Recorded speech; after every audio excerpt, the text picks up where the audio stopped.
सोचिए अगर कल सुबह हम उठें और दुनिया का सारा तेल खत्म हो चुका हो, क्या होगा? सब कुछ रुक जाएगा। हमारी गाड़ियां, कारखाने, बिजली, मतलब सब कुछ थम जाएगा। ये एक डरावना ख्याल है, पर यह हमें उस चीज के बारे में सोचने पर मजबूर करता है जिसे हम रोज इस्तेमाल करते हैं, लेकिन कभी सोचते नहीं, हमारे संसाधन। बिल्कुल। और ये सिर्फ तेल या कोयले तक सीमित नहीं है। पानी से लेकर हमारे फोन में इस्तेमाल होने वाले मिनरल्स तक सब कुछ इसी में आता है। तो आज हम इसी दुनिया की गहराई में उतरने वाले हैं। ये संसाधन या रिसोर्सेज आखिर हैं क्या? क्या ये वाकई प्रकृति का कोई मुफ्त का तोहफा है, जैसा हम बचपन से सुनते आए हैं? हमारे पास कुछ बहुत ही दिलचस्प नोट्स हैं जो इस पूरी कहानी को खोल कर रख देते हैं। हमारा मकसद ये समझना है कि इन संसाधनों का समझदारी से इस्तेमाल करना क्यों जरूरी है, खासकर भारत जैसे देश के लिए जहां हर कदम पर विविधता है। तो चलिए शुरू से शुरू करते हैं। सबसे पहला सवाल, एक संसाधन होता क्या है? हाँ। परिभाषा तो कहती है कि पर्यावरण में मौजूद हर वो चीज जो हमारी जरूरतें पूरी कर सके, जिसे निकालने की टेक्नोलॉजी हमारे पास हो, जो इकोनॉमिकली मतलब आर्थिक रूप से संभव हो और जिसे समाज भी मंजूरी दे, वो एक संसाधन है। और यहीं पर सबसे दिलचस्प बात छिपी है। क्या? इसका मतलब है कि संसाधन कोई प्राकृतिक तोहफा नहीं है, बल्कि ये इंसानी गतिविधियों का नतीजा है। अच्छा। ये एक ट्रायंगल की तरह है। एक तरफ प्रकृति है, दूसरी तरफ टेक्नोलॉजी, और तीसरी तरफ इंसान और उसके बनाए हुए इदारे या इंस्टीट्यूशंस। इंसान टेक्नोलॉजी का इस्तेमाल करके प्रकृति के साथ इंटरैक्ट करता है और तब जाकर कोई चीज संसाधन बनती है। एक मिनट, ये तो सोचने का पूरा तरीका ही बदल देता है। मतलब कोयला जमीन में लाखों साल से पड़ा है तो वो बस एक पत्थर का टुकड़ा है। बिल्कुल।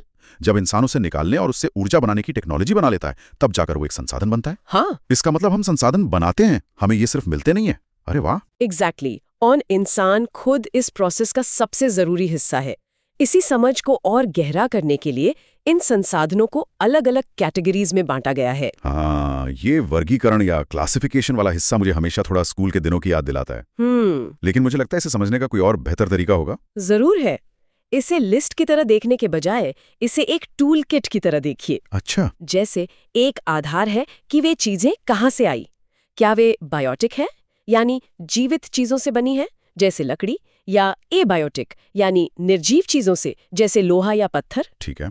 दूसरा आधार है कि वे खत्म होंगी या नहीं, रिन्यूएबल जिन्हें हम दोबारा बना सकते हैं जैसे सोलर एनर्जी, और नॉन रिन्यूएबल जो एक बार खत्म हो गए तो फिर लाखों साल लगेंगे जैसे पेट्रोल। ठीक है, रिन्यूएबल और नॉन रिन्यूएबल तो हम सबने सुना है, पर इसमें भी एक पेच है। हाँ, बताइए। हम पानी को रिन्यूएबल मानते हैं, लेकिन आज देश के कितने ही शहरों में पानी की किल्लत है। तो कहने को रिन्यूएबल है, पर असल में तो खत्म हो रहा है। आपने बिल्कुल सही नस पकड़ी है, और इसीलिए बाकी के वर्गीकरण और भी जरूरी हो जाते हैं। जैसे एक आधार है मालिकाना हक या ओनरशिप का। क्या वो संसाधन आपका अपना है, मतलब व्यक्तिगत, या पूरे समाज का है जैसे कोई पार्क या तालाब, मतलब सामुदायिक, या पूरे देश का है, राष्ट्रीय, या फिर अंतर्राष्ट्रीय है जैसे खुला समंदर जिस पर किसी एक देश का हक नहीं। अच्छा, तो पानी भले ही रिन्यूएबल हो, लेकिन अगर वो सामुदायिक संसाधन है तो उसे बचाने की जिम्मेदारी भी पूरे समाज की हो जाती है, सिर्फ सरकार की नहीं। बिल्कुल। ये वर्गीकरण हमारी सोच को एक दिशा देता है। बिल्कुल। और आखिरी आधार है विकास का स्तर। कुछ संसाधन पोटेंशियल है, यानी हमें पता है कि वे मौजूद हैं, पर हम अभी उनका इस्तेमाल नहीं कर रहे। कुछ डेवलप्ड हैं जिनका हम इस्तेमाल कर रहे हैं। कुछ स्टॉक में है, मतलब वे हैं तो, पर हमारे पास उन्हें इस्तेमाल करने की सही टेक्नोलॉजी नहीं है। अच्छा। और कुछ रिजर्व्स हैं जिन्हें हम इस्तेमाल कर सकते हैं, पर भविष्य के लिए बचा कर रखा है। ये सब जानना प्लानिंग के लिए बहुत जरूरी है। तो अगर हम इस सोच को आगे बढ़ाएं कि संसाधन प्रकृति का मुफ्त उपहार हैं, तो जाहिर है कि हम उनका अंधाधुंध इस्तेमाल करेंगे। हाँ। और शायद यही आज की सबसे बड़ी समस्याओं की जड़ है। हाँ, और इससे देखिए 3 बड़ी मुसीबतें खड़ी हुई हैं। पहली, कुछ लोगों के लालच ने इन संसाधनों को तेजी से खत्म किया है। दूसरी, ये संसाधन समाज में कुछ ही लोगों के हाथ में सिमट कर रह गए, जिससे अमीर और गरीब के बीच की खाई और गहरी हो गई। सही बात है। और तीसरी और सबसे खतरनाक, इनके ओवर एक्सप्लॉयटेशन से एक ग्लोबल एनवायरमेंटल क्राइसिस खड़ा हो गया है। जैसे ग्लोबल वार्मिंग, ओजोन लेयर में छेद होना, जमीन का बंजर होना, ये सब शब्द तो अब हमारी रोजमर्रा की बातचीत का हिस्सा बन गए। बिल्कुल। तो सवाल यह है कि अब क्या इसका कोई हल है? यहीं पर सतत पोषणीय विकास या सस्टेनेबल डेवलपमेंट का कॉन्सेप्ट सामने आता है। ये सुनने में बहुत भारी भरकम शब्द लगता है, पर इसका मतलब बहुत आसान है। ये वैसा ही है जैसे हम अपने परिवार का घर इस्तेमाल करते हैं। हम उसे साफ सुथरा और मजबूत रखते हैं ताकि हमारे बच्चे भी उसमें रह सकें। अच्छा। हमें पृथ्वी को भी उसी तरह इस्तेमाल करना है। अपनी जरूरतें पूरी करें, पर इसे आने वाली पीढ़ियों के लिए बर्बाद ना करें। ये एक बहुत ही सरल और शक्तिशाली विचार है, और मुझे लगता है 1992 में ब्राजील के रियो डी जेनेरो में जो अर्थ समिट हुई थी, वो इसी सोच को जमीन पर उतारने की एक बड़ी कोशिश थी। वो एक ऐतिहासिक पल था। पहली बार दुनिया के 100 से ज्यादा देशों के नेता एक साथ आए और माना कि पर्यावरण की सुरक्षा और सामाजिक आर्थिक विकास एक ही सिक्के के दो पहलू हैं। यहीं पर एजेंडा 21 साइन हुआ, जो गरीबी, बीमारी और एनवायरमेंटल डैमेज से मिलकर लड़ने का एक ग्लोबल प्लान था। ये जो वैश्विक संकट और रियो सम्मेलन की बात है, ये बड़े स्तर की सोच है, लेकिन ये सब जमीनी हकीकत में कैसे बदलता है, खासकर भारत जैसे विशाल और विविध देश में। यहाँ तो हर 100 किलोमीटर पर कहानी बदल जाती है। और इसीलिए भारत में रिसोर्स प्लानिंग और भी ज्यादा जरूरी और मुश्किल हो जाती है। यहाँ संसाधनों का बंटवारा बहुत ही असमान है। इसका कोई उदाहरण दे सकती हैं? कई हैं, जैसे झारखंड, छत्तीसगढ़ और मध्य प्रदेश जैसे राज्यों में मिनरल्स और कोयले के भंडार हैं। हाँ, ये तो हम जानते हैं। लेकिन दूसरी तरफ अरुणाचल प्रदेश में पानी के संसाधन तो बहुत है, पर इंफ्रास्ट्रक्चर की कमी के कारण विकास नहीं हो पाया है। अच्छा। राजस्थान में सौर और पवन ऊर्जा का जबरदस्त पोटेंशियल है, लेकिन पानी की भारी कमी है। ये तो एक पैराडॉक्स जैसा है।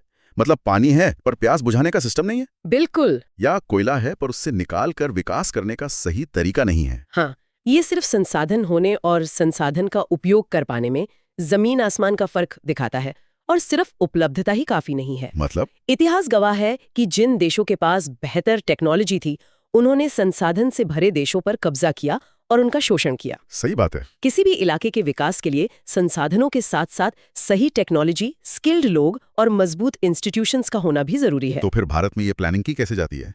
ये एक बहुत ही जटिल प्रक्रिया लगती होगी। जटिल तो है। देखिए, इसके मोटे तौर पर 3 चरण हैं। पहला, देश भर में घूमकर ये पता लगाना कि कहाँ कौन सा संसाधन कितनी मात्रा और क्वालिटी में मौजूद है। इसमें सर्वेइंग और मैपिंग शामिल है। ठीक है। और तीसरा और सबसे जरूरी, इन रिसोर्स डेवलपमेंट प्लान्स को देश के ओवरऑल डेवलपमेंट प्लान्स के साथ सिंक करना। ऐसा ना हो कि विकास की योजना कहीं और जारी हो और संसाधनों की कहीं और। चलिए अब थोड़ा और जूम इन करते हैं और एक ऐसे संसाधन की बात करते हैं जिस पर हम सब खड़े हैं, रहते हैं और निर्भर हैं, भूमि। हाँ, एक हैरान करने वाला आंकड़ा है कि हमारी लगभग 95% जरूरतें, खाना, कपड़ा, घर, सब कुछ भूमि से ही जुड़ा है। और भारत की भूमि में भी गजब की विविधता है। लगभग 43% हिस्सा मैदानी है, जो हमारी खेती और उद्योगों की रीढ़ है। सही है। करीब 30% हिस्सा पहाड़ी है, जहां से हमारी नदियां निकलती हैं, और बाकी 27% पठारी इलाका है, जो खनिजों और जीवाश्म ईंधन का खजाना है। लेकिन हम इस कीमती संसाधन की कदर नहीं कर रहे हैं। लैंड डिग्रेडेशन यानी भूमि की गुणवत्ता में कमी एक बहुत बड़ी समस्या बनती जा रही है। मैंने खुद देखा है, कुछ खनन वाले इलाकों के पास की जमीन बिल्कुल बेजान और बंजर लगती है। यह एक मानवीय त्रासदी है। इसके मुख्य कारण है डिफॉरेस्टेशन, मतलब जंगलों की कटाई, ओवरग्रेजिंग यानी अत्यधिक चराई, और माइनिंग, खनन। हाँ, खनन के बाद खदानों को यूं ही खुला छोड़ दिया जाता है, जो गहरे घाव की तरह दिखते हैं। पंजाब और हरियाणा जैसे राज्यों में ज्यादा सिंचाई से जमीन में नमक की मात्रा बढ़ गई है, जिससे वो बंजर हो रही है। तो क्या हम इसे ठीक कर सकते हैं? हाँ, तरीके मौजूद हैं और बहुत कारगर भी हैं। ज्यादा से ज्यादा पेड़ लगाना, चरागाहों का सही मैनेजमेंट करना, और फैक्ट्रियों का गंदा पानी। हाँ, और फैक्ट्रियों के गंदे पानी को साफ करके ही नदी में छोड़ना, ये कुछ बुनियादी कदम है। रेगिस्तानी इलाकों में कांटेदार झाड़ियां लगाकर रेत की टीलों को स्थिर किया जा सकता है। और भूमि के ऊपर जो पतली सी परत है, यानी मिट्टी या मृदा, वो तो अपने आप में एक पूरी दुनिया है। बिल्कुल। उसे एक जीवंत तंत्र कहा गया है। और सही कहा गया है। कुछ सेंटीमीटर मिट्टी बनने में लाखों साल लग जाते हैं। भारत में कई तरह की मिट्टियां पाई जाती हैं। जैसे उत्तर भारत के मैदानों में जलोढ़ मिट्टी, अलुवियल सॉइल है। ये बहुत उपजाऊ होती है और इसीलिए ये इलाका देश का अन्न का कटोरा कहलाता है। देश की खाद्य सुरक्षा इसी मिट्टी पट्टी की है। और काली मिट्टी के बारे में क्या? उसे तो कपास की मिट्टी भी कहते हैं ना? हाँ, काली मिट्टी, ब्लैक सॉइल, जिसे रेगुर मिट्टी भी कहते हैं, कपास के लिए सबसे बेहतरीन है।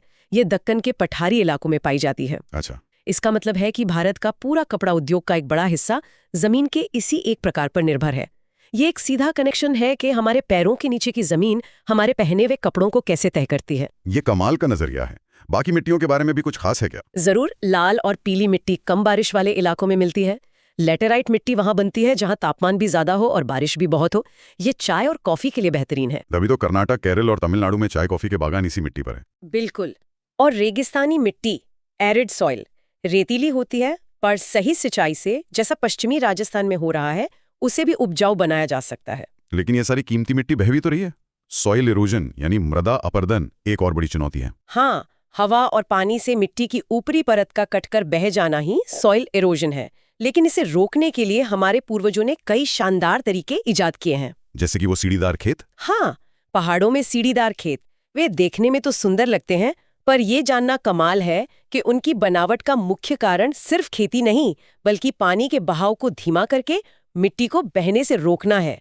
ये तो हजारों साल पुरानी इंजीनियरिंग का एक बेहतरीन नमूना है। और भी तरीके हैं शायद। हाँ, जैसे ढलान वाली जमीन पर कांटोर प्लॉइंग, यानी ढाल के समानांतर हल चलाना। अच्छा। बड़े खेतों को पट्टियों में बांटकर बीच में घास उगाना, जिसे स्ट्रिप क्रॉपिंग कहते हैं, ताकि हवा का जोर कम हो। और खेतों के चारों तरफ पेड़ों की एक लाइन लगा देना, जिसे शेल्टर बेल्ट्स कहते हैं, ये भी हवा की गति को रोकता है। तो आज की इस पूरी बातचीत का निचोड़ क्या है? अगर हमें एक लाइन में सब कुछ समेटना हो तो क्या कहेंगे? निचोड़ ये है कि संसाधन कोई बेजान चीजें नहीं हैं। वे प्रकृति, टेक्नोलॉजी और इंसानी इरादों के बीच एक डायनेमिक रिलेशनशिप का नतीजा है। और वे मुफ्त तो बिल्कुल नहीं है। अगर हमें भविष्य के संकटों से बचना है तो इनका इस्तेमाल सोच समझकर, बराबरी के साथ और एक पक्के प्लान के तहत करना ही होगा। और आखिर में एक ऐसा विचार जो हमारे स्रोतों में भी था और जो आज भी उतना ही प्रासंगिक है। महात्मा गांधी का। हाँ, महात्मा गांधी का एक बहुत ही गहरा कथन। हाँ, उन्होंने कहा था, हमारे पास हर व्यक्ति की आवश्यकता पूर्ति के लिए बहुत कुछ है, लेकिन किसी के लालच की संतुष्टि के लिए नहीं। ये हमें सीधे सीधे एक सवाल पूछता है, आज हम जो चीजें इस्तेमाल कर रहे हैं, क्या वो हमारी जरूरत है या हमारा लालच? एक बहुत ही जरूरी सवाल जिस पर हम सबको सोचना चाहिए। इस चर्चा से जुड़े सभी महत्वपूर्ण बिंदु और परिभाषाएं आपको नीचे विवरण में मिल जाएंगी। अगली बार तक सोचते रहिए।